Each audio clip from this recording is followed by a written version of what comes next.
Hey guys, स्वागत है आप सबका मेरे यूट्यूब चैनल वी लव मानुआ पर। और आज ला चुके हैं हम टाइम बिजनेसमैन का एक और चैप्टर, जो कि मैं बहुत दिन बाद एक्सप्लेन कर रहा हूँ। गाइस, कितने महीने हो चुके होंगे इस चैप्टर को मुझे एक्सप्लेन किए। बहुत सारे रिक्वेस्ट आ रहे थे कि टाइम बिजनेसमैन का आगे का एपिसोड लाओ। मैं पागल हो गया था। तो चलिए इसे स्टार्ट करते हैं। लेकिन स्टार्ट करने से पहले मैं बता दूं आपको कि इसे मैं कंटिन्यू तभी करूंगा जब आप इस पे 1 लाख व्यू डाल दोगे।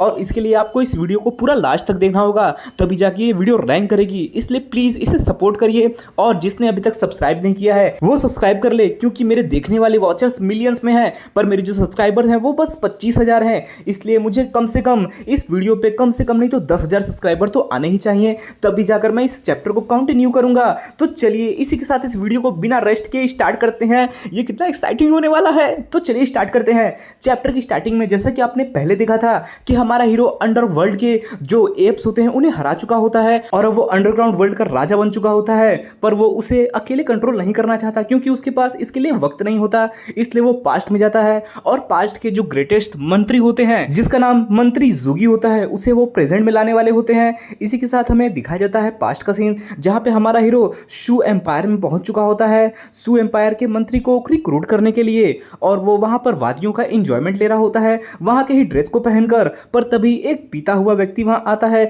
जो कि बहुत ज्यादा ही सफर कर रहा होता है, और वो घर से बेदखल होता है जंग की वजह से। और तभी वो आगे बढ़ते हुए हमारे हीरो को देखता है और कहता है, हे लड़के, तुम यहाँ पे क्या कर रहे हो? क्या तुम भी इस शू एम्पायर में रहने के लिए आए हो? तुम भी यहाँ पे शेल्टर लेना चाहते हो जंग की वजह से? तो इस पे हमारा हीरो सोचता है, मैं सही जगह पे आया हूँ। और वो कहता है, हाँ तुम ऐसा कह सकते हो। क्या तुम बता सकते हो हम इस समय किस जगह पे हैं? तो इस पे बंदा कहता है, अरे तुम्हें इतना भी नहीं पता, हम लोग शू एम्पायर के बॉर्डर पे हैं इस समय। ये सुनते ही हमारा हीरो सोचने लगता है, वाह मैं एकदम सही जगह पे आया हूँ। और वो तुरंत ही गलत डायरेक्शन में जाने लगता है। ये देखकर ये बूढ़ा व्यक्ति कहता है, हे तुम कहाँ जा रहे हो? तुम गलत डायरेक्शन में जा रहे हो, वहां जाओगे तो तुम शू एम्पायर में नहीं जा पाओगे।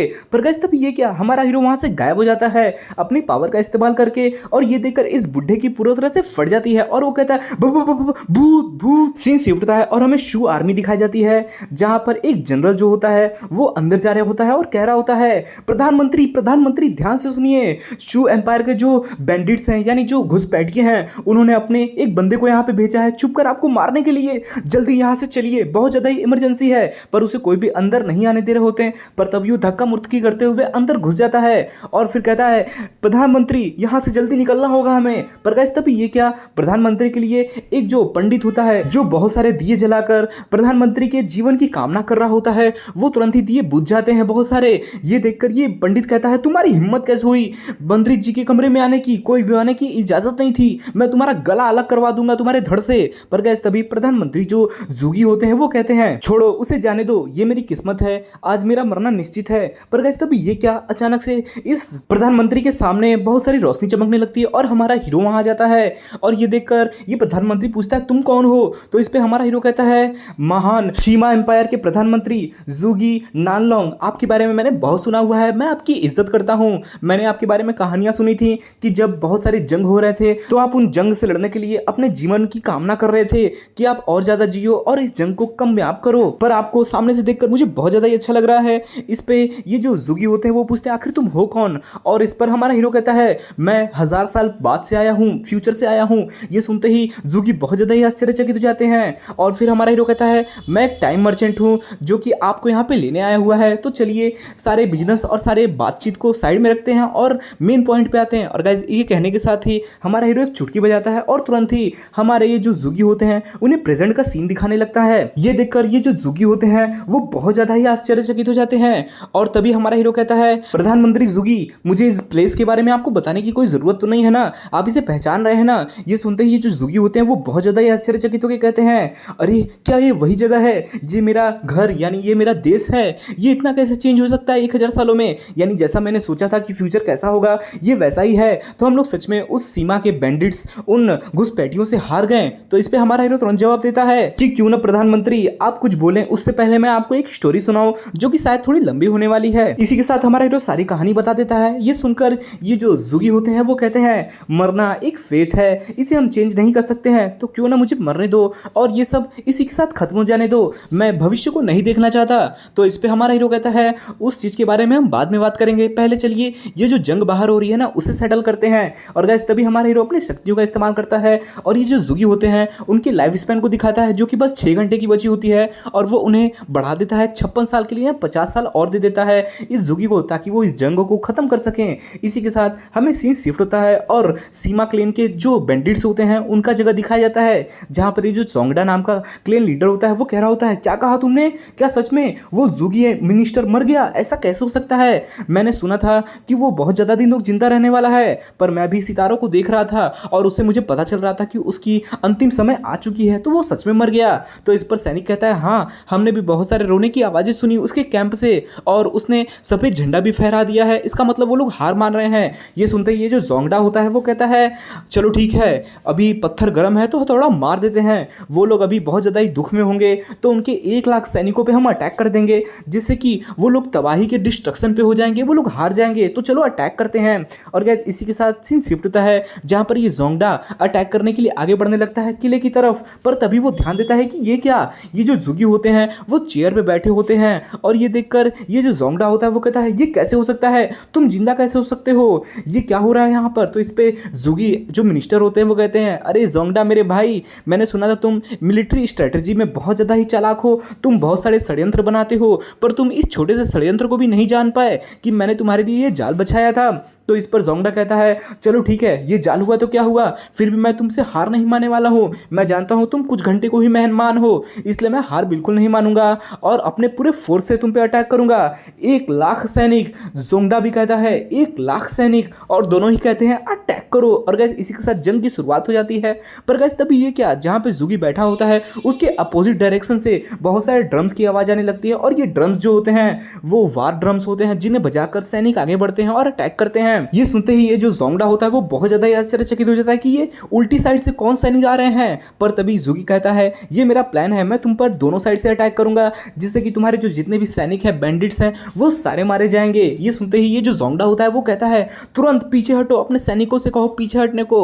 और गाइस इसी के साथ ये जो अपने सैनिक होते हैं वो पीछे हटा लेता है, और जुगी इस जंग को लगभग जीत ही चुके होते हैं। पर गाइस तभी ये क्या, सैनिक जो जुगी का सैनिक होता है वो कहता है, फाइनली ये सब पीछे हट रहे हैं, देखिए ना प्राइम मिनिस्टर, हम जीत चुके हैं। पर गाइस तभी ये क्या, जुगी प्राइम मिनिस्टर को एक झटका लगता है और वो तुरंत ही हमारे हीरो के टाइम स्ट्रीम में पहुंच जाता है, जहां पर हमारा हीरो कहता है, तो चलिए आपने इस जंग को जीत लिया है, तो आपको अब एटर्नल लाइफ देने का वक्त आ चुका है और अपने प्रेजेंट में लाने का वक्त आ चुका है। सो गाइस देखिए, यहाँ से कहानी बहुत ज़्यादा ही मैच्ड अप हो चुकी है, पर मैं आपको डिटेल कहानी सुना देता हूँ एक थ्योरी के रूप में कि यहाँ पे हो क्या रहा है। हमारा हीरो जो होता है वो क्वीन डेस्टिनी के राजा के एम्परर के पास जाता है, और वहाँ पर जाकर उन्हें सारी कहानियाँ बताने लगता है कि आपका जो फ्यूचर में बेटे होंगे वो क्या क्या करेंगे, और वो क्या गद्दी के हकदार बन पाएंगे कि नहीं बन पाएंगे, या फिर आपके बेटे एम्परर भी बन पाएंगे कि नहीं, या फिर वो लोग कुछ कर पाएंगे कि नहीं फ्यूचर में। पर हमारे हीरो की बात सुनकर जो नौकर होते हैं वो बहुत ज़्यादा ही डरे होते हैं, क्योंकि हमारा हीरो अनाप शनाप बातें कर रहा होता है कि आपका बड़ा बेटा मारा जाएगा, या फिर आपका बड़ा बेटा राजा नहीं बन पाएगा, आपका छोटा बेटा राजा बन जाएगा। ये सुनते ही ये जो इंपीरियल पैलेस के राजा होते हैं वो बहुत ज़्यादा ही गुस्सा जाते हैं, और फिर कहते हैं, ठीक है मैं तुम्हारी बातें तो समझ गया, पर जाओ यहाँ से, मुझसे तुम्हें बात नहीं करनी। पर क्या, जैसे ही हमारा हीरो बाहर जाता है, ये जो इंपीरियल पैलेस के राजा होते हैं वो तुरंत ही हमारे हीरो को इनवाइट करते हैं पर्सनली मिलने के लिए, और हमारा हीरो तुरंत ही पर्सनली मिलने के लिए वहाँ पे चला जाता है, जिसपे इंपीरियल पैलेस के राजा कहते हैं कि आपको पता है सर, आप सच में जो भी बात बोले हैं बिल्कुल सही है, मेरे बेटे की किस्मत ऐसे ही लग रही है मुझे कि ये बड़ा होकर ऐसा ही बनेगा, पर मैं फिर भी बहुत ज़्यादा ही डरा हुआ हूँ कि मेरे बेटे का फ्यूचर क्या चेंज हो सकता है, क्या वो लोग अच्छे लोग बन सकते हैं। तो इस पर हमारा हीरो कहता है, बेशक बन सकते हैं, अगर तुम मेरे शरण में आए हो तो मैं तुम्हारा बच्चों का किस्मत चेंज कर दूंगा। और फिर तभी ये जो राजा होते हैं वो अपने बच्चों को बुलाते हैं कि आओ बेटो, और यहाँ पर आकर इनसे मिलो। और गाइस इसी के साथ हमारा हीरो दोनों बेटों को देखता है और फिर कहता है कि बड़ा बेटा आपका इस दुनिया में सुख शांति लाएगा, और जो छोटा बेटा है वो एक ग्रेट जनरल बनेगा, जो कि आगे चल के इस दुनिया को पूरी तरह से चेंज कर देगा। पर वहीं हमारा हीरो सोच रहा होता है मन ही मन कि मुझे अब भी यकीन नहीं हो रहा कि ये तो दोनों बच्चे हैं, वो आगे चलकर इस पूरे दुनिया में तबाही और खून खराबा लाने वाले हैं। और गाइस इसके साथ हमारा हीरो वहाँ से सट से गायब हो जाता है, और आगे का सीन दिखाया जाता है हमें, जहाँ पर हमारा हीरो थोड़े दिन आगे पहुँच चुका होता है और सारे इतिहास की चीज़ों के बारे में देख रहा होता है कि क्या क्या चीज़ें इतिहास में हुई हैं और क्या हो रही हैं। पर तभी वो इस प्रधानमंत्री जुगी को देखता है, जहाँ पर वो देखता है कि वो क्या कर रहे होते हैं, और तभी वो उनसे मिलने के लिए चला जाता है। वो बातचीत करता है कि आप यहाँ पे क्या कर रहे हैं। तो जुगी कहते हैं, बस मैं घूम रहा था, आपने जैसी जैसी बातें बोली थी कि आगे आने वाले फ्यूचर में क्या क्या क्या होगा वो सब हो रहे हैं। पर गाइस तभी ये क्या, जो इंपीरियल पैलेस के राजा होते हैं उनके जो दो बेटे होते हैं ना, उनमें से जो बड़ा बेटा होता है वो हमारे हीरो को देख लेता है और कहता है अरे ये तो वही पर्सन है जिनसे मैं बचपन में मिला था, ये एकदम एग्जैक्ट सेम दिख रहे हैं, इनका हमें पीछा करना होगा, इनसे बातचीत करनी होगी। और तभी हमारा हीरो और जुगी एक रेस्टोरेंट में जाकर बातें करने लगते हैं। पर तभी कोई दौड़ते हुए आता है और ये पहले एम्परर के बेटे का नौकर रहता है और वो तुरंत कहता है आप लोग एक सेकंड मुझे दे सकते हैं। पर क्या, जैसे ही हमारा हीरो इस बंदे को देखता है वो दोनों ही वहां से गायब हो जाते हैं। और तभी दौड़ते हुए पहले प्रिंस भी आ रहे होते हैं और वो कहते हैं अरे तुमको वो दोनों मिले, वो कहाँ गए, वो सच में मिस्टीरियस पर्सन है यार, वो अचानक से ऐसे गायब कैसे हो सकते हैं, वो सच में कोई इमॉर्टल बंदे होंगे।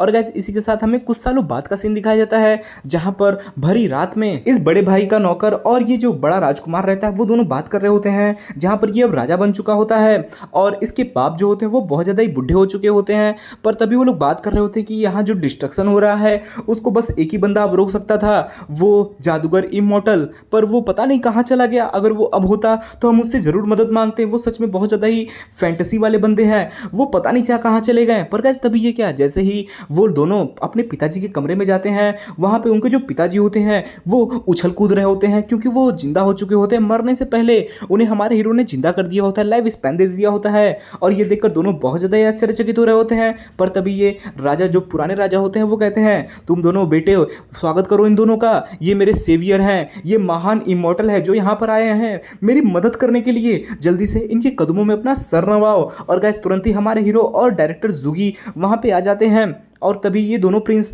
अपने सर को नवाते हैं और कहते हैं इमॉर्टल आपका बहुत बहुत धन्यवाद, हम न जाने कितनी सदियों से आपको ढूंढ रहे थे, आपका चेहरा बिल्कुल नहीं बदला है, आप तो अभी उतने ही जवान हो जितने पहले हुआ करते थे।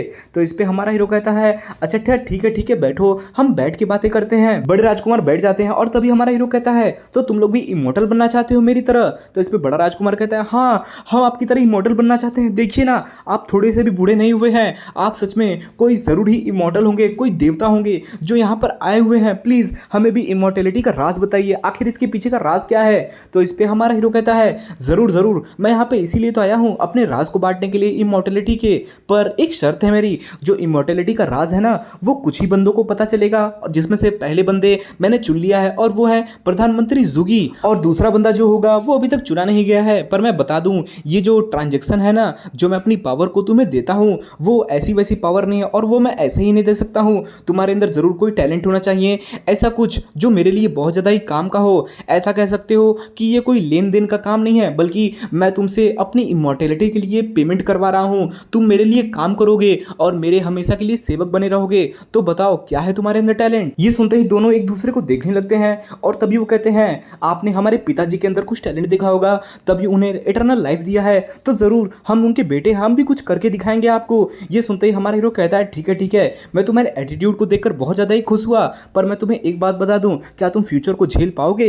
वहाँ पे इतनी मैसी चीज़ें हैं कि तुम यकीन नहीं कर पाओगे, चलो देखते हैं तुम झेल पाते हो कि नहीं। वो तुरंत ही अपने पावर का इस्तेमाल करता है और इन दोनों की जो समय होती है उसे बढ़ाकर इन्हें फ्यूचर में भेज देता है, और जैसे जैसे ये सेकंड्स में ही पूरे मिलेनियम को देख लेते हैं, यानी पूरे आने वाले फ्यूचर को देख लेते हैं कि क्या क्या होने वाला है। और जैसे ही वो देखते हैं वो बहुत ज़्यादा ही आश्चर्यचकित हो जाते हैं। दोनों भाई कहते हैं ऐसा कैसे हो सकता है, लड़कियां इस पूरे देश में राज कर रही हैं, हर जगह पे विद्रोह है, और ये क्या नई टेक्नोलॉजीज बन रही हैं, डेंसिटी ये खत्म हो चुकी है, कोई भी राजा राज नहीं कर रहा है बल्कि सरकारें राज कर रही हैं, ऐसा कैसे हो सकता है? पर तभी ये सुनते ही जो प्रधानमंत्री जुगी होते हैं वो कहते हैं शांत हो जाओ, ये सब हो चुकी हैं, जो बीत चुका है वो अब नहीं बदला जा सकता है क्योंकि आने वाला वो फ्यूचर है।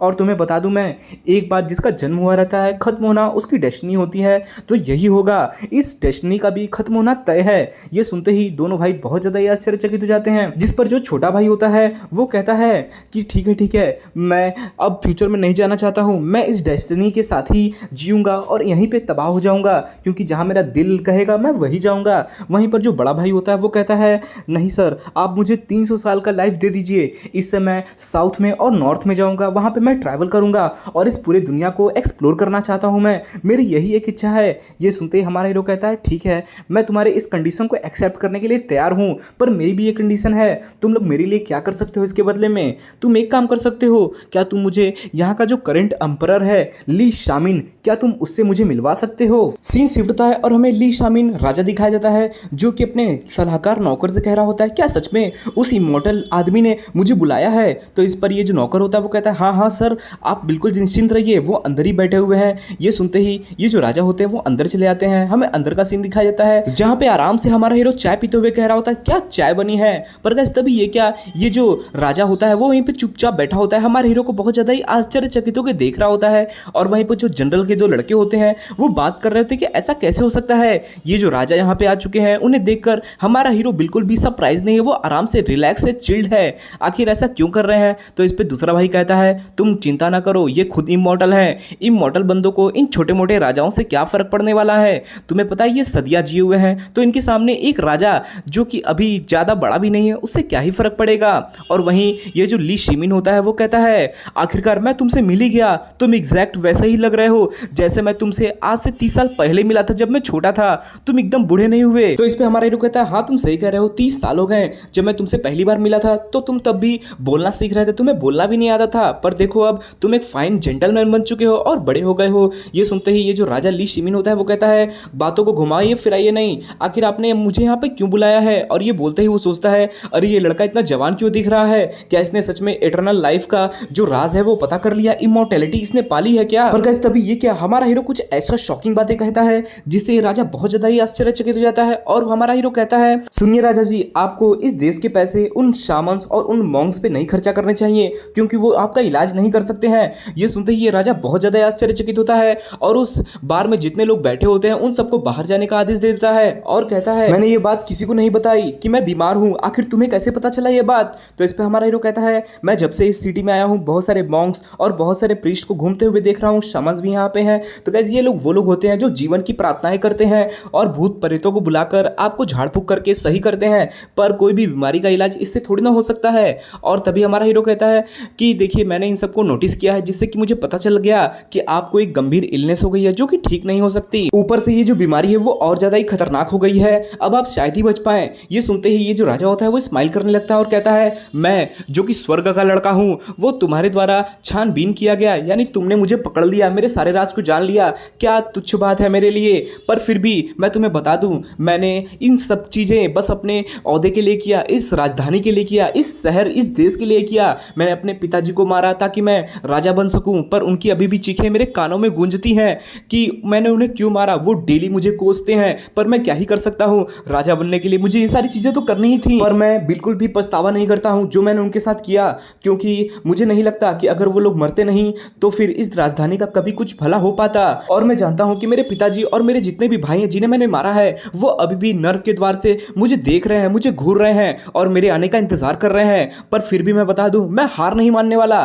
तो बताइए इमॉर्टल आदमी, क्या आपके पास कोई तरीका है जिससे आप मुझे इटर्नल लाइफ दे सकते हो या फिर मुझे एक इमॉर्टल बना सकते हो? ये सुनते ही गाइस हमारा हीरो अपने पावर का इस्तेमाल करता है और तुरंत ही इस राजा को टाइम स्ट्रीम में लेके जाता है जहां पे सारे समय चल रहे होते हैं। ये देखकर ये राजा बहुत ज्यादा आश्चर्यचकित हो जाता है और कहता है, आखिर ये क्या है, मैं कहां आ गया हूं? तो इस पे हमारा हीरो कहता है, ये समय रेखा है, यहीं पर सभी मौत होते हैं, सभी लोग जिंदा होते हैं और यही किसका मौत होगा और कौन जिएगा इसका डिसीजन लेता है। ये सुनते ही राजा कहता है, क्या यहाँ पे जिंदगी और मौत का डिसीजन लेता है? तो क्या सच में इमॉर्टैलिटी यहीं से पाई जा सकती है? तो मुझे इमॉर्टल बना दिए जल्दी से। तो इस पे हमारा हीरो कहता है, तुम्हें और इटर्नल लाइफ मैं ये देने के लिए यहाँ पे नहीं आया हूँ। तो ये सुनते ही ये जो राजा होता है वो बहुत ज्यादा आश्चर्यचकित हो जाता है और कहता है, अरे आप ये क्या कह रहे हैं, आप तो मुझे इसीलिए ना चुन रहे थे कि आप मुझे इटर्नल लाइफ दे सकें और मुझे अपने साथ ले जा सकें। तो इस पे हमारा हीरो कहता है, तुम्हारा सोचना तो ठीक था, पर मैं कुछ सोचा हूं, तुम्हें मैं 10 साल देता हूं, 10 साल की लाइफ स्पैन में तुम अच्छे एम्परर बनो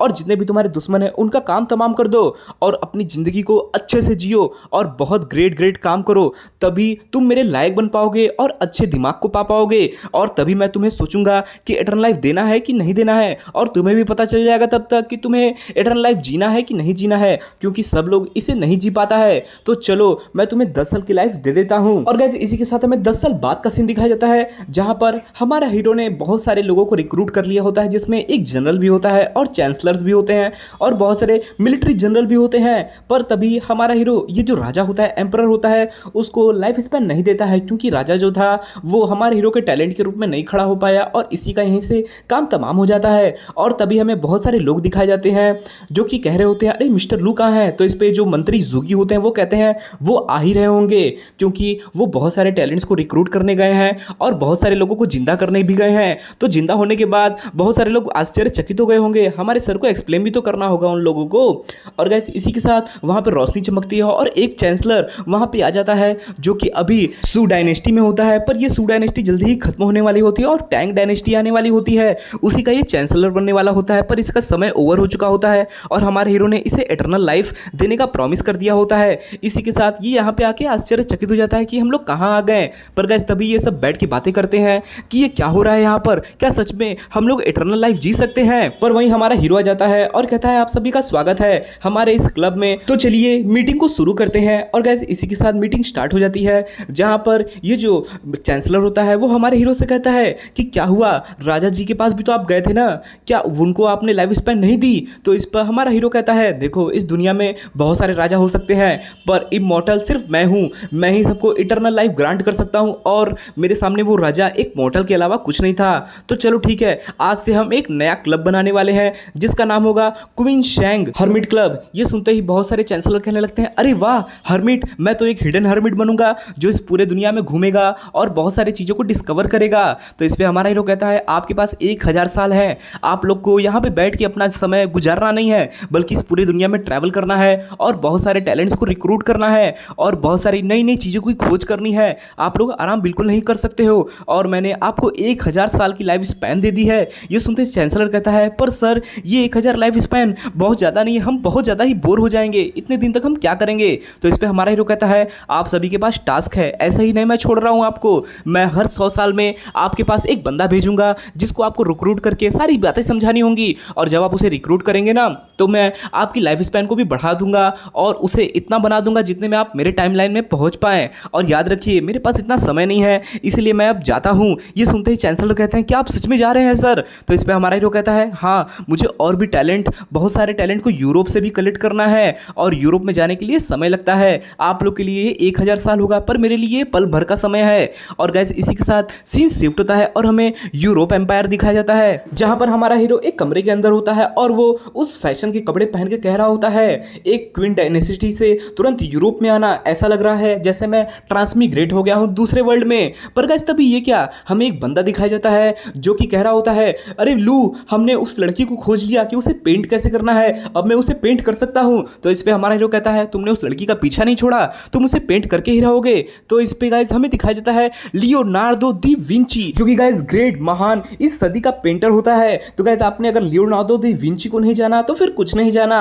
और तभी लियोनार्डो दी विंची कहते हैं अरे लू मेरे दोस्त तुम्हारा बहुत बहुत शुक्रिया, तुम्हारी वजह से मैं उस लड़की को देख पाया और अब मैं पागल हो चुका हूं उसकी पेंटिंग बनाने के लिए, मैं उसे बनाकर रहूंगा। मैं जानता हूं जैसे ही मैं वो पेंटिंग बनाऊं ना वो पेंटिंग बहुत ज्यादा ही मशहूर होने वाली है, मेरा दिल ऐसा कह रहा है। तो इस पे हमारा हीरो कहता है तुम जैसे ही टैलेंट की मुझे जरूरत है और तुम्हारे टैलेंट की मैं रिस्पेक्ट करता हूं, तो बताओ कैसा होगा अगर मैं तुम्हें एटर्नल लाइफ ग्रांट कर दूं। तो इस पर लियोनार्डो कहता है एटर्नल लाइफ ऐसा नहीं हो सकता है, तुम जानते हो मैं जिस सदी में जीता हूं ना मैं उसी सदी में काम करता हूं, मुझे पेंटिंग करना बहुत पसंद है और जब मैं पेंटिंग करता हूं तो मैं नेक्स्ट पेंटिंग के बारे में नहीं सोचता बल्कि उसे परफेक्ट करने के बारे में सोचता हूं, इसलिए मैं महान पेंटर हूं। और तुम्हें पता है अगर मैं बहुत सारी जिंदगियां जीता रहा तो हर दिन बस उठना होगा, खाना होगा, पीना होगा, फिर से पेंटिंग होगी और मैं ये होते हुए नहीं देख सकता हूं, इसलिए मुझे माफ करना, मैं इटर्नल लाइफ के लिए नहीं बना हुआ हूं, मैं बस अपने पूरे दुनिया को अपने फिंगर टिप पे रखना चाहता हूं। जब मैं पेंटिंग करता हूं ना तो ऐसा लगता है ये पूरा ब्रह्मांड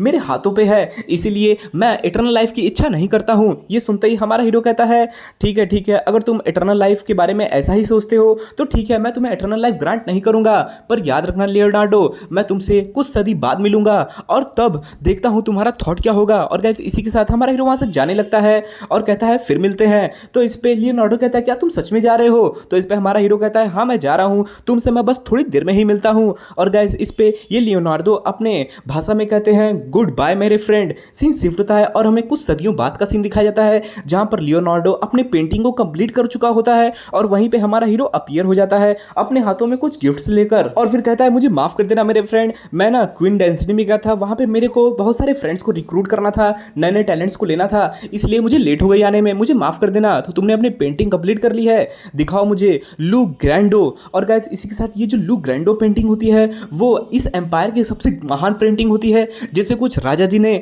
खोला था और सम्मानित किया था, पर उस समय तक ये जिंदा नहीं थे। फिर तभी हमारा हीरो कहता है तुम्हें पता है तुम्हें राजा जी ने खुद सम्मानित किया था, पर तुम्हारे मरने के बाद इस पेंटिंग को सबसे महान पुरस्कार मिला था। तो बताओ क्या तुम ये सब देखना नहीं चाहते हो? क्या तुम्हें अभी भी एटर्नल लाइफ नहीं चाहिए? तो इस पे लियोनार्डो कहता है नहीं, मैं ऐसे ही खुश हूं। मैं जानता हूं कि मैं बहुत सारी चीजें कर सकता हूं, पर फिर भी यार एटर्नल लाइफ मेरे लायक नहीं है। मैं आज में जीना चाहता हूं और मैं सिंगल पीस पेंटिंग को ही महान बनते हुए देखना चाहता हूं। ऐसी पेंटिंग्स मैं बार बार नहीं करूंगा। तो इस पे हमारा हीरो कहता है तुम्हें यह नहीं जानना कि तुम्हारे पास लाइफ स्पैन कितनी बची हुई है अभी जीने के लिए? तो इस पे लियोनार्डो कहता है नहीं, मैं ये भी नहीं जानना चाहता। अगर मैंने इसे जान लिया तो मेरी जिंदगी नर्क बन जाएगी यार, मैं डेली इसी के बारे में सोचूंगा। और गाइस हमारा हीरो इस पे थोड़ा सैड होता है। वो कहता है ठीक है, मैं तुम्हें एटर्नल लाइफ नहीं देता हूं। सीन शिफ्ट होता है और हमें 1516 ईस्वी दिखाई जाती है जहां पर पूरे 100 साल बीत चुके होते हैं और जो लियोनार्डो होते हैं वो पूरे बूढ़े हो चुके होते हैं, बेड पे बैठे होते हैं और वहीं हमारा हीरो सामने बैठा होता है और कहता है क्या तुम्हें अब भी एटर्नल लाइफ नहीं चाहिए लियोनार्डो? सोच लो अभी भी देर नहीं हुई है, तुम्हें बचाया जा सकता है। तो इस पे लियोनार्डो कहता है नहीं, तुम्हें पता है मैं मर रहा हूं और मुझे इस बात की खुशी है। मेरे पास कम से कम सूरज को देखने के लिए 1 महीने तो है और मैं सनसेट में ही मरना चाहता हूं और मेरे बगल में मेरा दोस्त है और मैं अपने दोस्त को देखते हुए मरूंगा। इससे अच्छी किस्मत की बात क्या हो सकती है? पर तुम जानते हो मैं अब भी जानना चाहता हूं कि मेरी जो पेंटिंग है उसके साथ इन फ्यूचर में क्या होगा। मुझे जानना था पर फिर भी छोड़ो, जाने दो, मैं अब इसकी इच्छा भी नहीं रखता हूं। मेरे दोस्त मैं अब और नहीं जीना चाहता हूं। इस पे हमारा हीरो थोड़ा सैड हो जाता है और कहता है ठीक है मेरे अच्छे दोस्त, गुड बाय, मैं तुम्हें एटर्नल लाइफ नहीं दूंगा। तो गाइस ये होती है एक महान थॉट जो कि बंदा अपने लाइफ को ही जीना चाहता है पर फिर भी उसने अपनी लाइफ में एटर्नल लाइफ को नहीं पाया। सीन शिफ्ट होता है और हमें 1580 का सीन दिखाया जाता है जहां पर पीसा में यानी इटली के पीसा में एक बंदा होता है जो कि एक्सपेरिमेंट कर रहा होता है और जो बाहर के लोग होते हैं वो कहते हैं अरे ये बंदा पागल हो गया है क्या? ये भगवान के बनाए नियमों को तोड़ना चाहता है और उन्हें गलत बता रहा है। ऐसा कैसे हो सकता है? भगवान इस पे जरूर बिजली गिराएंगे। पर गाइस तभी हमें अंदर दिखाए जाते हैं जो कि 2 मेटल्स के बॉल को अपने हाथों में लेकर कुछ एक्सपेरिमेंट कर रहे होते हैं और कह रहे होते हैं ये सब क्यों नहीं हो रहा है, आखिर मैं गलत कैसे हो सकता हूं? तो वहीं हमारा पीछे हीरो आ जाता है और कहता है अरे गैलीलियो ऐसा नहीं हो सकता है, तुम हार जाओगे। आज से बहुत साल बाद तुम्हारे ये जो एक्सपेरिमेंट है वो काम तो करेगा पर तब तक तुम जिंदा नहीं रहोगे। ये सुनते ही गैलीलियो कहता है अरे मेरे दोस्त मिस्टर लू तुम यहाँ आ गए। और गाइस ये गैलीलियो होते हैं जो कि पीसा में इटली के एक महान वैज्ञानिक थे जिन्होंने धर्म को लेकर बहुत सारी चीजें बताई थी और गलत ठहराया था। इनके जो साइंटिफिक एक्सपेरिमेंट थे और जो गणितीय ज्ञान था इनका ये बहुत ज्यादा ही महान था। इन्होंने बल, दाब, वेग, पता नहीं कितने ज्यादा एक्सपेरिमेंट किए हैं। इसी के साथ गैलीलियो अपना एक्सपेरिमेंट स्टार्ट करते हैं और कहते हैं लेडीज एंड जेंटलमैन आज देखिए मैं इन 2 बॉल से ये प्रूफ कर दूंगा कि जो ग्रेविटी होती है वो भगवान से कोई लेना देना नहीं रखती है और जो उनके मास होते हैं वो भी ग्रेविटी से कोई लेना देना नहीं रखते हैं। वो दोनों अलग चीजें होती हैं और वो दोनों बॉल्स को एक हल्की और एक भारी को जमीन पे एक ही टाइम पे गिरा देता है जिससे दोनों ही तो गिरती तो है पर जो हल्की वाली होती है वो स्लोली गिरती है और जो भारी वाली होती है वो ज्यादा तेजी में गिरती है। और ये एक्सपेरिमेंट देखकर वहां के जितने लोग होते हैं वो बहुत ज्यादा ही आश्चर्यचकित हो जाते हैं और तालियां बजाते हुए कहते हैं अरे आप तो बिल्कुल सही थे, आपने कमाल कर दिया, ये जो एक्सपेरिमेंट था वो बहुत ज्यादा ही कमाल का था। पर गाइस तभी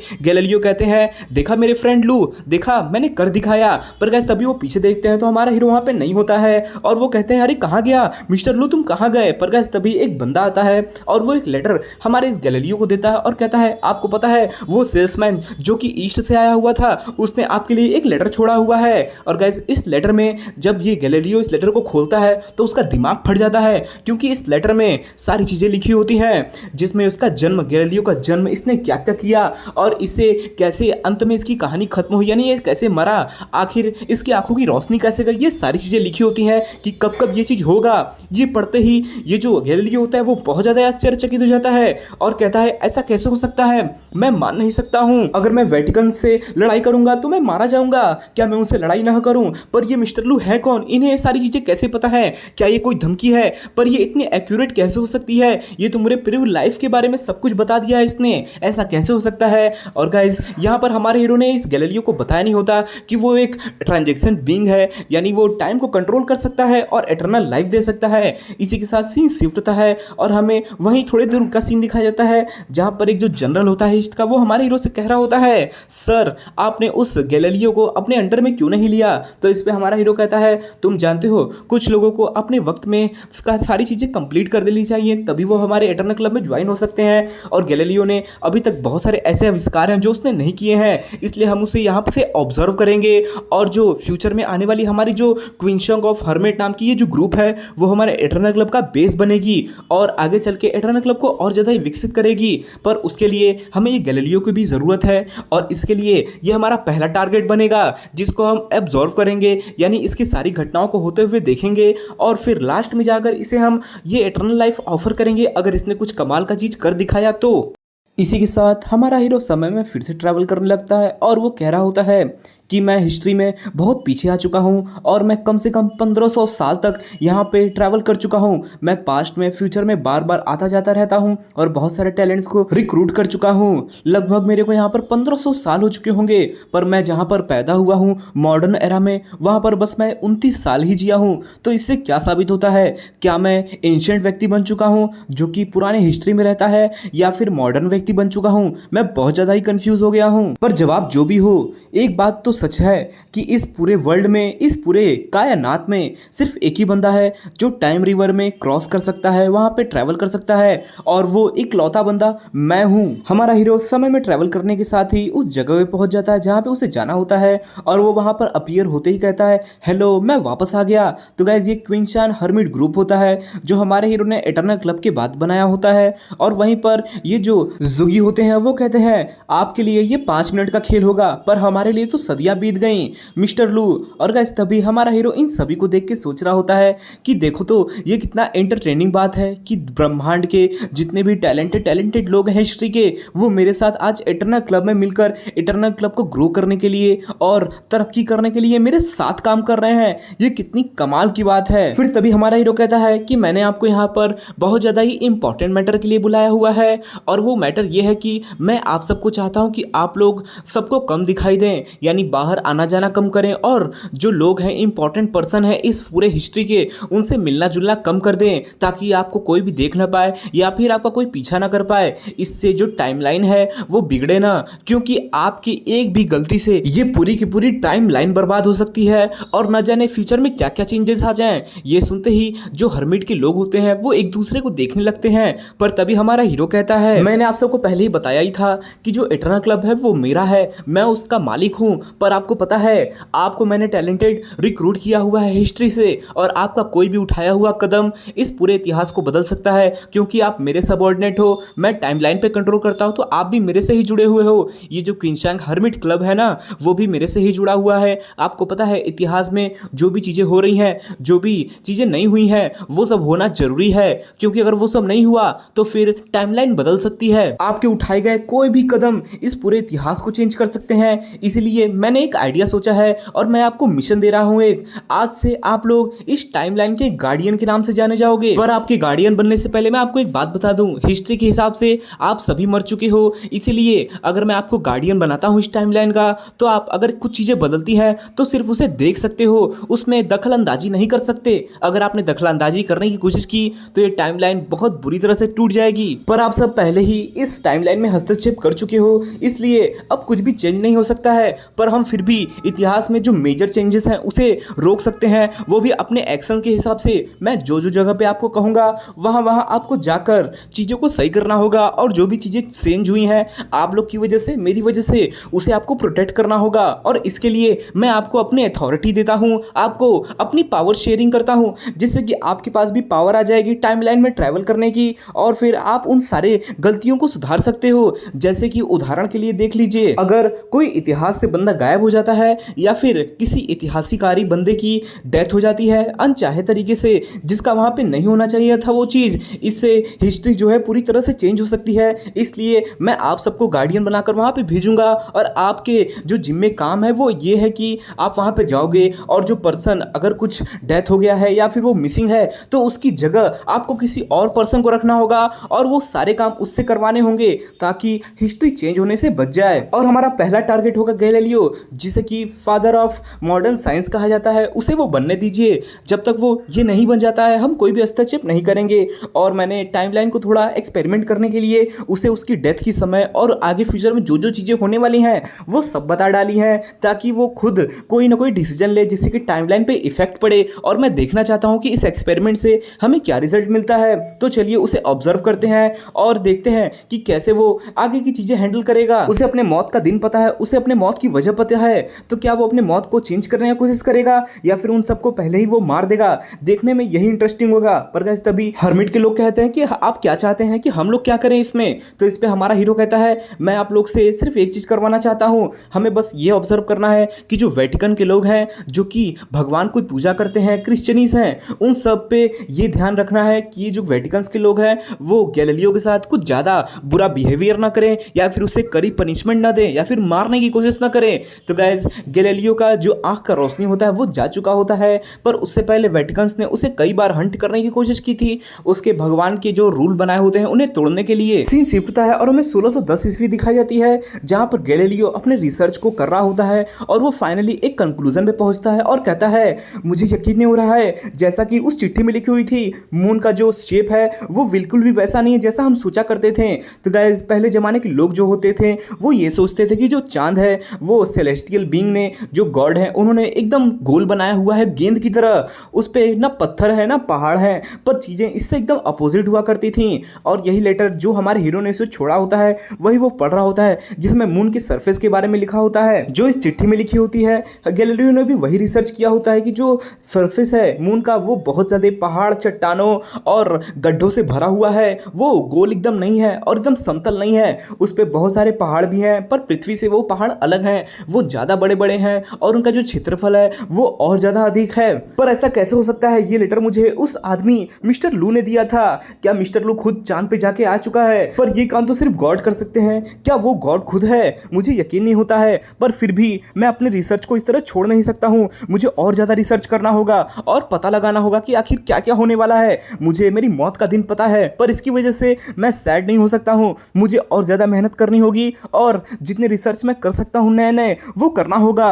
मुझे डर नहीं लगता है कि कौन मुझे मारने वाला है या मुझे कोई सजा देगा, मुझे फर्क नहीं पड़ता, मुझे अपने साइंटिफिक एक्सपेरिमेंट से मतलब है। और मैं खुद से वादा करता हूं कि जो भी मैंने रिसर्च किया होगा वो रिसर्च पूरी दुनिया के साथ मैं शेयर करूंगा और उन सबको जागरूक करूंगा जो अभी भी भुलक्कड़ी में जीते हैं। फिर तभी ऑथर कह रहा होता है कि गैलीलियो अपनी किस्मत को आगे बढ़ाता है और उसने अपनी किस्मत में जो जो उसके साथ हुआ होता है वो सब करता है। वो एस्ट्रोलॉजी, एनोलॉजी और बहुत सारे साइंटिफिक रिसर्च में कामयाब हो जाता है। उसने बहुत सारे रिसर्च किए होते हैं और हमें गैलीलियो दिखाए जाते हैं जो कि बुक सेल्फ से एक बुक उतार रहे होते हैं, पर तभी वो ज़्यादा ऊंचा होता है और वो देखकर वो कहते हैं अरे यार ये बुक सेल्फ इतनी ज़्यादा ऊंची क्यों होती जा रही है दिन पर दिन। और फिर तभी ऑथर भी कहते हैं कि गैलीलियो ने जितने भी अपने टेलीस्कोप से एस्ट्रोलॉजी के बारे में पढ़ा है और जितने भी नक्षत्रों के बारे में उसने जानकारी पाई है, ब्रह्मांड के बारे में जो भी वो जानता है उस सबको उसने अपने एक बुक सिडरस निंसियस में लिख दिया है। तो गाइस अगर आप सिडरस निंसियस बुक को पढ़ना चाहते हैं तो आप गूगल कर सकते हैं या फिर उसे बाय भी कर सकते हैं। 13 मार्च 1610 को इस बुक को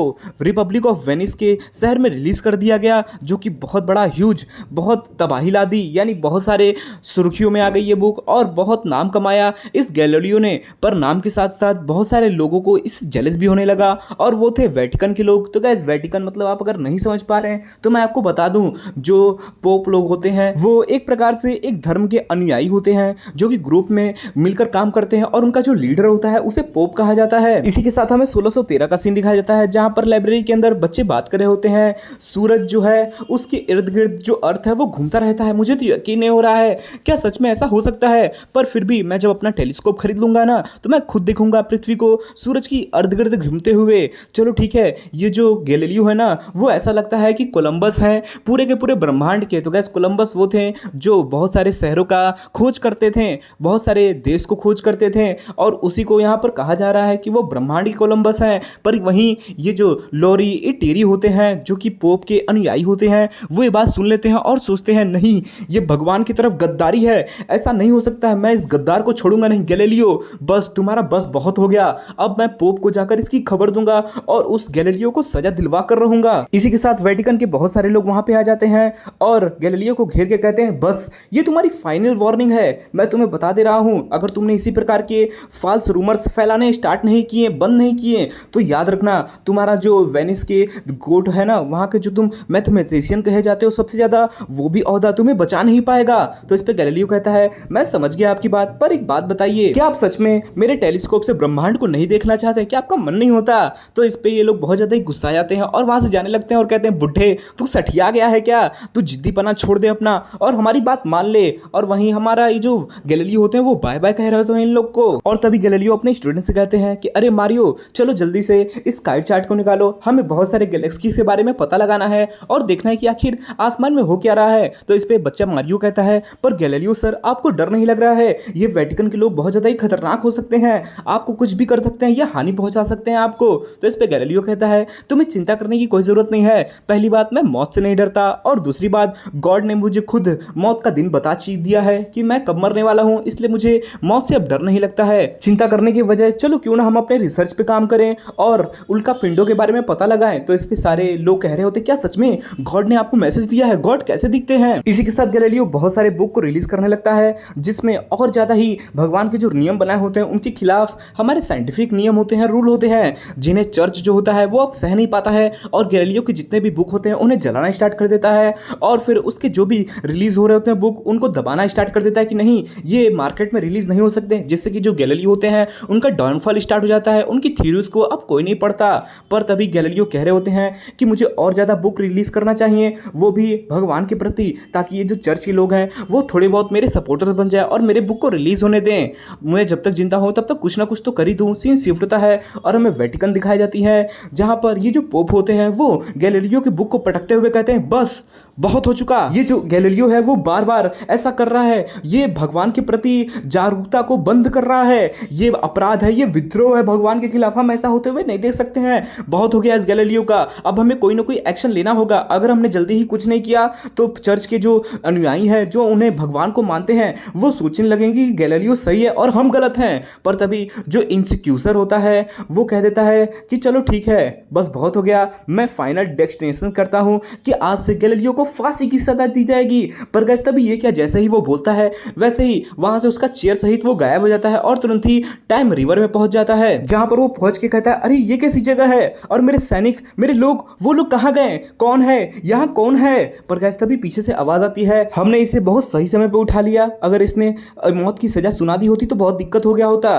तो वहीं हमारे हीरो कह रहे होते हैं तुमने बहुत सही काम किया मिस्टर जुगी, आपने इसको ऑब्जर्व कर रहा था और तभी आपने ये बड़े सही समय पे मुझे आगाह कर दिया कि कुछ गड़बड़ होने वाली है, नहीं तो गैलीलियो का आज काम तमाम हो गया था। तो इस पे जुगी कहते हैं मैं कैसे नहीं करता सर, जानते हैं इस पूरे समय को देखना बहुत ज्यादा ही इंटरेस्टिंग है, उन ईस्ट के मर्चेंट्स के गोल्ड से भी ज्यादा इंटरेस्टिंग है। पर तभी ये सजा देने वाला इंसिक्यूसर कहता है अरे तुम लोग कौन हो, क्या तुम लोग डेविल्स हो? ये सुनते ही हमारे हंसने लगता है और कहता है हा हा हा डेविल्स नहीं नहीं, हम कोई डेविल्स नहीं है, मैं तो बस तुम्हारी तरह ही एक इंसान हूँ, मॉर्टल हूँ जो कि समय में ट्रैवल कर सकता है और मैं बहुत सदियों से इस टाइमलाइन को देख रहा हूँ और तुम्हें पता है टाइमलाइन में अगर एक भी गड़बड़ हो जाती है ना तो ये पूरी टाइमलाइन चेंज हो जाएगी और पता नहीं क्या हो जाए फ्यूचर में, इसीलिए तुम इस टाइमलाइन को चेंज कर दो, यानी तुम्हारा जो एग्जीक्यूशन का ऑर्डर है ना उसे चेंज कर दो, वो मत लेना। तो इस पे ये पोप कहता है तुम्हारी हिम्मत कैसे हुई है कहने की, तुम जिस जगह पे खड़े हो ना वो भगवान की जगह है, हम यहाँ पे भगवान की पूजा करते हैं और तुम होते कौन हो ये बोलने वाले?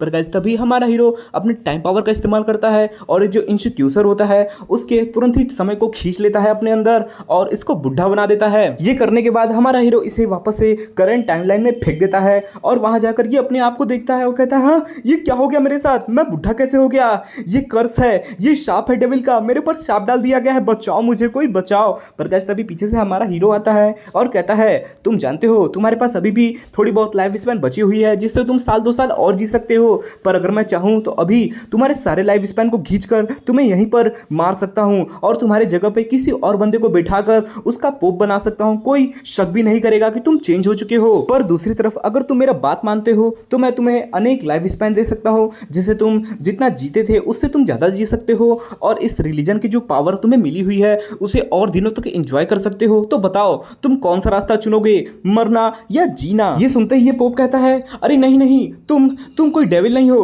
तुम तो गॉड के खुद मैसेंजर हो जिन्होंने उनका संदेश तुम्हारे द्वारा भेजा है। नहीं नहीं, तुम खुद भगवान हो, मेरे सामने भगवान हो तुम, प्लीज मैं मरना नहीं चाहता, प्लीज मुझे बचा लो, मैं मरना नहीं चाहता हूं। तो इस पे हमारा हीरो कहता है, तुम समझदार बंदे हो, चलो ठीक है, मैं तुम्हें कुछ कहता हूं करने के लिए और तुम्हें सुनना होगा वो बात, तुम्हें एक भी गलती नहीं करनी है। इसी के साथ गाइस हमारा हीरो सारे ऑर्डर दे देता है। सीन शिफ्ट होता है जहां पर ये वेटिकन का जो इंस्टीट्यूशन होता है वो आगे बढ़ रहा होता है, पर उसके पीछे पीछे सभी चिल्ला रहे होते हैं, ये अभी क्या हुआ, आखिर यहाँ पे हो क्या रहा था। पर गाइस वहीं ये जो वेटिकन का एग्जीक्यूटर होता है वो सोच रहा होता है, अरे अभी क्या हुआ, मेरी जवान की बॉडी वापस आ गई, पर ऐसा कैसे हो सकता है, अरे कहीं ये डिवाइन मैनिफेस्टेशन तो नहीं है। और वो तुरंत कहता है, जाओ जल्दी से गैलीलियो को कैद कर लो, उसे कैप्चर कर लो। पर गाइस तभी वो कहता है, तुम्हें एक बात ध्यान रखनी है, तुम्हें गैलीलियो को थोड़ा सा भी चोट नहीं पहुंचाना है, अगर उसे थोड़ी सी भी चोट पहुंची ना तो मैं तुम्हारी खाल खींच लूंगा। सीन सिवड़ता है और हमें ये गैलीलियो का ऑफिस दिखाया जाता है जहां पर पोप के जो लोग होते हैं वो कहते हैं, तो बताओ गैलीलियो, क्या तुम अपने गुनाहों को कबूल करते हो कि तुमने इस पूरे जगत में जितने भी बेकार की चीजें हैं वो फैलाई हैं, गॉड के प्रति तुमने दुश्मनी दिखाई है, तुम्हें गॉड के फाल्स रूमर्स नहीं फैलाने चाहिए थे, तो बताओ क्या तुम अपनी गलती मानते हो। तो इस पे गैलीलियो कहता है, मैं अपनी गलती मानता हूं, पर एक बात तो सत्य है, जो पृथ्वी है वो सन के चारों ओर चक्कर तो लगाती ही है यार, इसे तुम कैसे बदल सकते हो। ये सुनते ही ये जो पोप का जो चेला होता है वो और ज्यादा गुस्सा जाता है और कहता है, तुम्हारी हिम्मत कैसे हुई गॉड के खिलाफ फिर से अनाप शनाप बोलने की, ये गद्दारी है गॉड के खिलाफ, तुम्हें अभी के अभी खाल खींचकर तुम्हें मृत्यु की आदेश दे देना चाहिए। पर गाइस तभी वो पोप इंस्टीक्यूटर की तरफ देखता है जिसका जो औहदा होता है वो सबसे ऊपर होता है और वो सोचता है, आखिर पोप इंस्टीक्यूटर को क्या हो गया है, वो ऐसे कैसे कह सकते हैं कि गैलीलियो को मौत की सजा नहीं देनी चाहिए। और तभी वो कहते हैं, जल्दी से सारे सैनिकों इस गद्दार को पकड़ लो और जाकर इसे जेल में डाल दो, तब तक इसे जेल में रखना जब तक इसका दिमाग ठीक नहीं हो जाता और ये भगवान को मानने नहीं लगता है, जाओ जल्दी जाओ। और वहीं ये जो गैलीलियो होते हैं वो हंसते हुए कह रहे होते हैं, हो, तो इसका मतलब मेरे पास अभी भी जीने के लिए थोड़ा समय बचा हुआ है, मैं इतनी जल्दी नहीं मारने वाला, गॉड ने मुझे खुद बताया है। सीन शिफ्ट है और हमें जेल का सीन दिखाया जाता है जहां पर गैलीलियो कैद होता है और वहीं पर ये जो पोप होते हैं उसके साथ ही जाकर बोलते हैं कि सर आप ये क्या कर रहे हैं, जैसा आपने कहा था गैलीलियो को एक अच्छी जगह मिल चुकी है जहां पर उसे खाना और रहने के लिए अच्छी जगह प्रोवाइड की जा रही है, वो जो मांग रहा है हम उसे जो दे रहे हैं और इसे टॉर्चर बिल्कुल नहीं कर रहे हैं, हम थोड़ी सी भी इसे सजा प्रोवाइड नहीं कर रहे हैं, बल्कि इसके तो मजे हैं। और हमने इसके साथ एक ऐसी पत्र पे साइन भी करवा लिया है जिससे ये हमारे साथ मिल गया है और ये कभी भी अब गॉड के खिलाफ कोई भी रिसर्च प्रोजेक्ट नहीं निकालेगा। पर आप ऐसा क्यों कर रहे हैं, हमें इस जैसे गद्दार को सजा देना चाहिए और इसे आप मजा दे रहे हैं, ऐसा क्यों कर रहे हैं आप, अगर दूसरे पोप्स को पता चला तो सोचिए वो लोग क्या करेंगे। तो इस पे ये पोप कहते हैं, तुम चुपचाप मेरी बात सुनो और जैसे ही ये सारा जो हल्ला गुल्ला बाहर हो रहा है वेटिकन के खिलाफ जैसे ही वो शांत हो जाए इसे रिलीज कर देना। ये सुनते ही ये पादरी जो होता है वो दिमाग खराब हो जाता है उसका और वो कहता है, ये आप क्या कह रहे हैं सर, हम ऐसा कैसे कर सकते हैं, ये तो गद्दारी होगी। तो इस पर ये जो पोप होता है वो गुस्साते हुए कहता है, मैं जैसा कर रहा हूं वैसा करो, मुझसे इसे कोई फर्क नहीं पड़ता कि बाहर क्या हो रहा है। और कैसे सुनते ही ये जो साथी होता है वो डर जाता है। फिर तभी ये पोप कहता है कि हमें बस लोगों को बताना था कि ये जो गैलीलियो है वो चर्च के खिलाफ नहीं है, अब उनके साथ हो गया है, उसने अपना हार मान लिया है। और तभी वो जाते हुए सोच रहा होता है, मैंने ऐसे अगर मार दिया तो पता नहीं क्या करेगा वो गॉड मेरे साथ और कैसी कैसी तबाहियां वो वेटिकन के लिए लाएगा। अच्छा हुआ कि मैंने इसे सजा नहीं दी मौत की, अब तो हो सकता है गॉड मेरे से गुस्सा ना हो। ऐसा ही होगा ना, वो गुस्सा तो नहीं होंगे। वहीं सीन शिफ्ट होता है जहां पे हमारा हीरो टाइम रिवर से इस सब को ऑब्जर्व कर रहा होता है और कहता है, वाह ये बंदा तो काफी स्मार्ट निकला। पर जो गैलीलियो है इसका भी वक्त आ चुका है, इसने अपनी जिंदगी के जो कहानी थी उसे पूरा कर लिया है और इसका वक्त आ चुका है अब मरने का। तो चलो देखते हैं गैलीलियो का एंड कैसे होगा। सीन शिफ्ट होता है, हमें गैलीलियो दिखाए जाते हैं जो अपने सारे रिसर्च प्रोजेक्ट को बना रहे होते हैं और वो अपनी पूरी मेहनत कर रहे होते हैं। और तभी उनका साथी मैक्रो कहता है, अरे गैलीलियो सर आपकी जो आंखें वो बहुत ज्यादा ही कमजोर हो चुकी हैं, प्लीज अपना रिसर्च प्रोजेक्ट आराम से करिए, कोई जल्दी की बात नहीं है, आप रिलैक्स हो जाइए, प्लीज आराम करने का वक्त आ चुका है, प्लीज आराम करिए। तो इस पे गैलीलियो कहते हैं, नहीं ऐसा नहीं कर सकता हूं मैं, जब तक मेरे पास टाइम है मुझे अपने रिसर्च को सबके सामने लाने दो, मैं जितना हो सके उतना रिसर्च करूंगा। तुम्हें पता है मेरा थकने का कोई वजह ही नहीं है क्योंकि मैं अभी इतनी जल्दी नहीं मरने वाला हूं। गॉड ने मुझे बताया है कि जब तक 8 जनवरी घड़ी नहीं याद आ जाती तब तक मैं नहीं मरूंगा। पर गाइस तभी पीछे से मैक्रो कहता है पर सर ये तो आज ही 8 जनवरी है। और ये सुनते ही गैलीलियो का दिमाग खराब हो जाता है और वो कहता है अरे ऐसा कैसे हो सकता है, अभी तो 1 जनवरी भी नहीं आई थी। तो इस पे ये जो मैक्रो होता है वो कहता है आप बहुत दिन से सोए नहीं है सर, इसीलिए आपको टाइम का अंदाजा नहीं रहा, आप रिसर्च पे रिसर्च करे जा रहे हैं। और तभी वो भागते हुए कह रहे होते नहीं मैं अपनी किस्मत को इस तरह से एक्सेप्ट नहीं कर सकता हूं, मुझे और ज्यादा रिसर्च करना होगा जब तक मेरे पास टाइम है। मैक्रो तुम यहां पर खड़े क्यों हो, जाओ जल्दी से मेरे नोट्स लेकर आओ, मुझे और सारी चीजें लिखनी है। पर गाइस तभी वो ध्यान देते हैं कि ये जो मैक्रो होता है उसका समय रुक चुका होता है और वहीं हमारा हीरो फिर आ जाता है टाइम रिवर्स से और कहता है गैलीलियो सर आपसे मिलकर मुझे बहुत ज्यादा ही अच्छा लगा, आपको मैंने बता दिया था कि आपकी मौत का टाइम कब है और कब आप मरने वाले हो, फिर भी आपने आसान तरीके को नहीं चुना बल्कि आप और ज्यादा ही मेहनत करते गए। आप जैसे ही लोग को मैं बहुत ज्यादा एडमायर करता हूं, इज्जत करता हूं उनकी, आप कमाल के हो सर। तो इस पर गैलीलियो कहते हैं अरे मिस्टर लू आप यहाँ पे आ गए। तो इस पर हमारा हीरो कहता है आपको पता है सर मैं इतिहास में गया और वहां पर जाकर मैंने न जाने कितने साइंटिस्ट कितने लोगों जिनके पास टैलेंट है, जिनके पास बहुत कमाल कमाल की चीजें हैं, जिन्होंने बहुत ज्यादा ही चीजें एक्सपेरिमेंट की हैं, हिस्ट्री के जो भी अच्छे अच्छे बंदे हैं उनको मैंने अपनी लाइफ स्पैन दी है और उनको जीवन को अनंत कर दिया है और न जाने कितनों को मैंने बचाया है। पर आज तक मैंने ये नहीं देखा आपके जैसा व्यक्ति जो खुद अपनी कहानी लिखता है अपनी मौत को जानते हुए भी।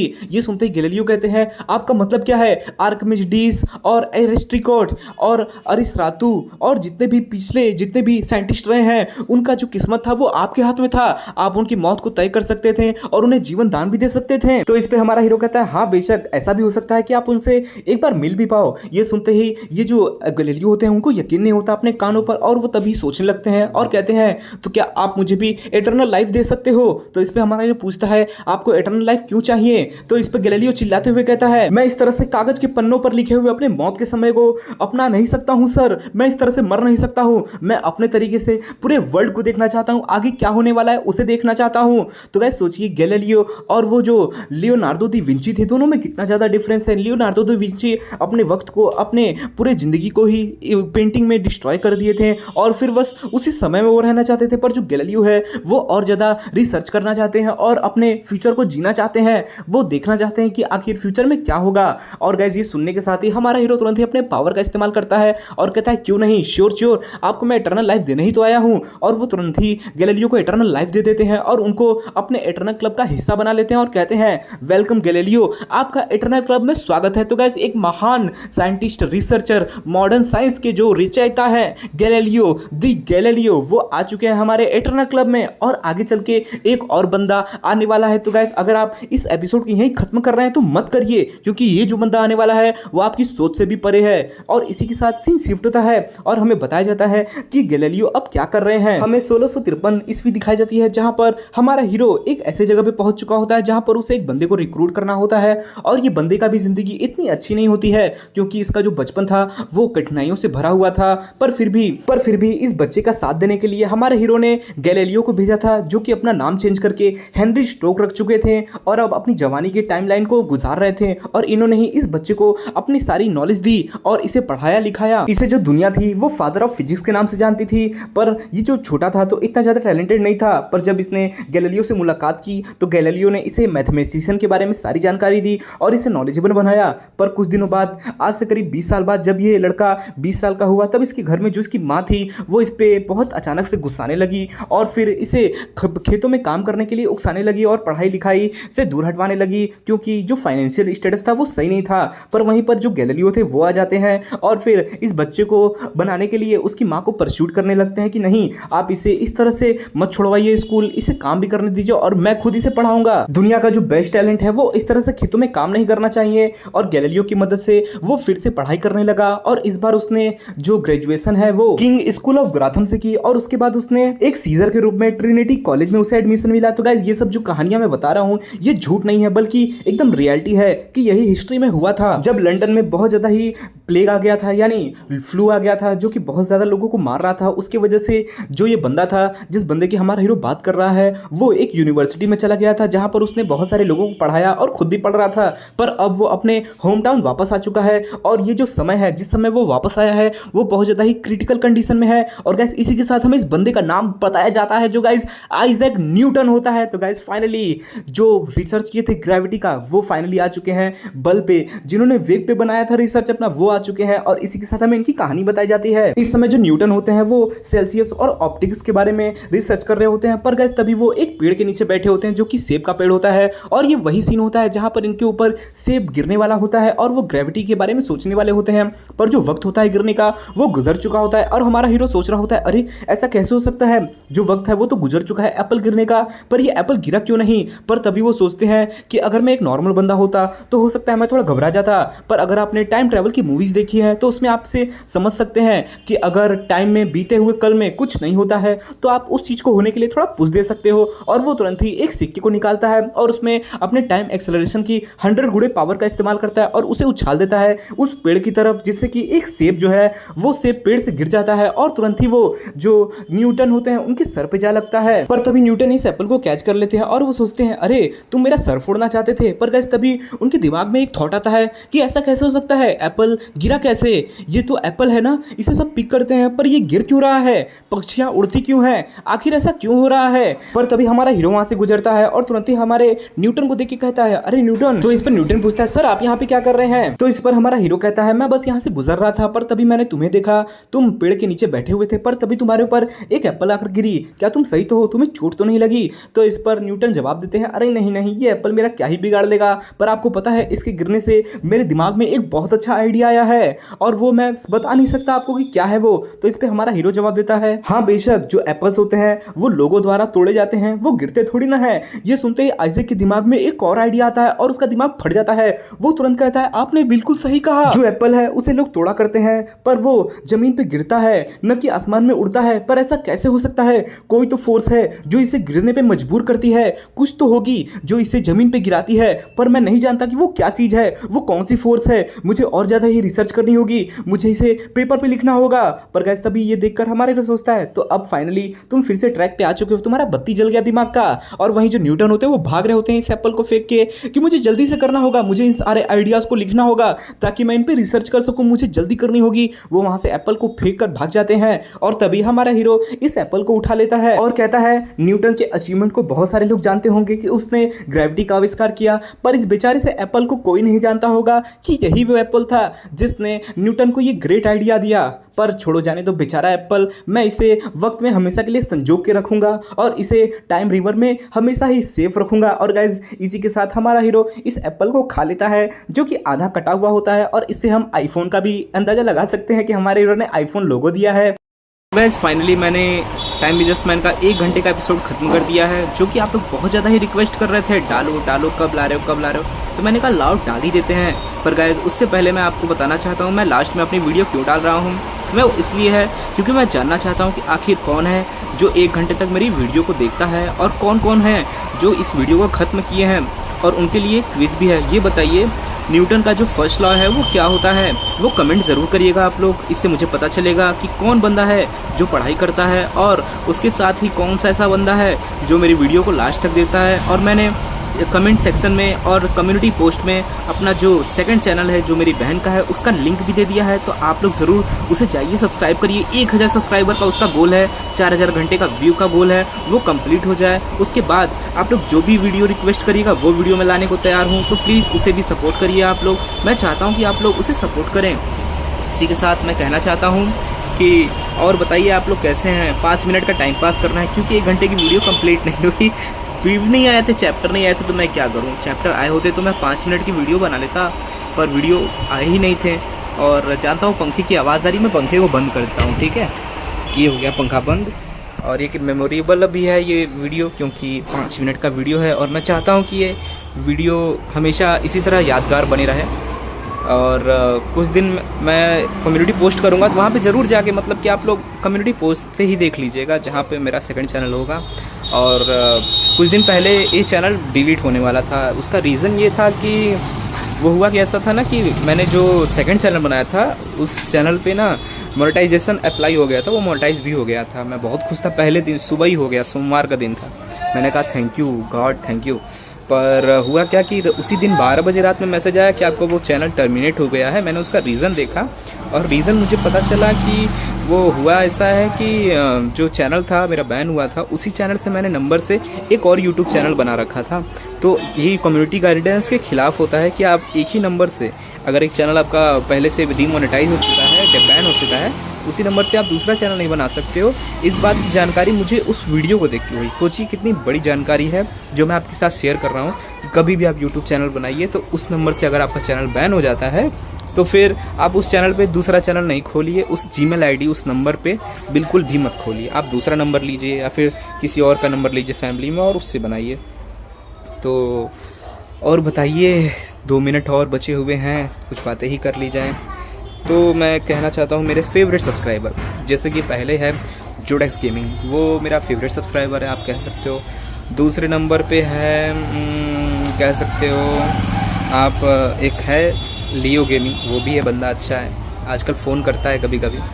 तीसरे नंबर पे मेरे देखिए फ़ैन कह सकते हैं, फ्रेंड भी कह सकते हैं, वो है मानुआ मैक्स 2.0 उसका चैनल का नाम है। वो मेरे साथ फ्रेंड है, बंदा है, अपना दोस्त है। और उसके बाद है मानुआ हब है, फिर मानुआ रिकैप भी है, और वो सब अपने कम्युनिटी में ग्रुप में है। और बहुत सारे सब्सक्राइबर हैं जो कि अपने ग्रुप में हैं। और उसके बाद मेरे को अगर कोई एडिटर है मिल रहा है, तो अगर आप कोई एडिट करते हो तो मेरे को एडिटर बता दो, मैं उसको पेमेंट कर दूंगा पर वीडियो एडिटिंग का। या फिर अगर कोई शॉर्ट बनाने वाला है जो मुझे शॉर्ट्स दे सकता है तो वो भी मैं पेमेंट नहीं करूंगा उसका, पर मैं उसको अपने चैनल पे डाल सकता हूँ। और कोई है शॉर्ट बनाने वाला तो ज़रूर बताना, ठीक है। और भी काफ़ी सारे मैं फ्यूचर में हायरिंग करने वाला हूँ, बहुत सारे बंदों की, तो आप लोग की ज़रूरत पड़ेगी तो प्लीज़ सपोर्ट करिए इसी तरह मुझे। चलिए 2 मिनट 1.5 मिनट और बचे हुए हैं और मैं लाइव आऊँगा। अभी मैं आज नहीं आऊँगा, कल आऊँगा, क्योंकि मैं सोच रहा हूँ कि इस महीने लगातार 1-1 घंटे आधे घंटे के चाप वीडियो अपलोड करूँ, चाप के इतने वीडियो अपलोड करूँ कि मज़ा आ जाए एकदम इस महीने। क्योंकि इस महीने मेरा वो भी आने वाला है, क्या कहते हैं, दूसरा चैनल मोनेटाइज कर दें, हो भगवान की दया से अगर आप लोग कर देते हैं तो और अच्छा है, नहीं कर पाते तो कोई बात नहीं। तो 1 मिनट और है, क्या बोलूँ मैं, क्या कमेंट करूँ आप लोग के लिए, क्या कर सकता हूँ। हाँ, वीडियो को लाइक करें, चैनल को सब्सक्राइब करें और मेरे सेकंड चैनल को भी सब्सक्राइब करें। और फिर मैं कहना चाहता हूँ वो जो है ना, वो वीडियो रिकॉर्डिंग वाला जो है, टाइम स्ट्रीमिंग वाला उसका भी चैप्टर अब नेक्स्ट वही पार्ट होगा जो नया वीडियो आएगा। और मैं बता दूं टाइम बिजनेसमैन का एक नया मानुआ आया है, मतलब हीरो हमारा सेम है, कहानी थोड़ी अलग है, मतलब कि उसी से रिलेटेड है, उसके मिनिचुअर वर्ल्ड से रिलेटेड है। जो उसने वर्ल्ड्स बनाए थे ना, यूनिवर्स, उन्हीं से रिलेटेड है। वो अपने एक वर्ल्ड में उसके वायरस फैल गया, तो उसी वायरस को वो बचाने जाता है। उसके लिए वो कुछ लोगों को ढूंढता है, क्योंकि अकेले वो लड़ना नहीं चाहता, उसके पास ना वक्त नहीं है। वो चाहे तो यूनिवर्स तबाह कर सकता है, लेकिन वो चाहता है कि उस यूनिवर्स को वो बचाए, लेकिन अपने से नहीं, कुछ लोगों को वो पावर्स देगा, कुछ अच्छे पावर्स देगा, जिससे कि सुपर हीरो टाइप के, और उनसे वो वायरस को हटवाएगा। लेकिन उसका हाथ भी रहेगा इसमें। तो चलिए देखते हैं, उसको भी अगर उसके फुल पार्ट आ जाते हैं 6, 7, 8, 9 में उसे भी एक्सप्लेन कर दूंगा।